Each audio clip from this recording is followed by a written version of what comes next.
Тәуелсіздікті тұғырлы етуде қандай жолдан өттік? Алда не күтіп тұр? Тәуелсіздікке бір сөз жазылмаған бүгінгі күнге шейін. Және тәуелсіздік дегенде мынаны айтамыз.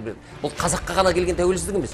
Жалпы Қазақстанда тұрып жатқан бүкіл ұлт ұлыс өкілдері тоталитарлық жүйеден тәуелсіздік алдық. Желтоқсан оқиғасын біз әлі күнге шейін қазақтың ішінде айтып бердік. Қазақстан ішінде ғана. Қазақстан ішінде.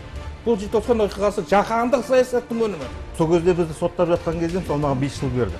Мен жарайды 20-дағы азаматпын ол кезде. Өзім жауап беремін. Менің ауылда отырған әкемді жұмыстан қуып партиядан, ол кісіні жер аударады.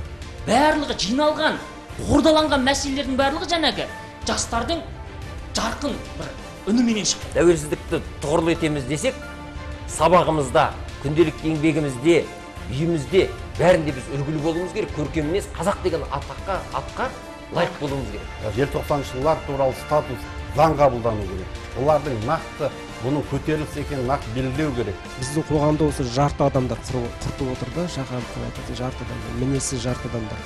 Бізде бар мысалы, әдемі сөйле, әдемі айтады, бірақ бір іске келгенде сол адамдар тартынып қалады. Екі қырлы да жарты толық емес, мінезі жетіспей жатады.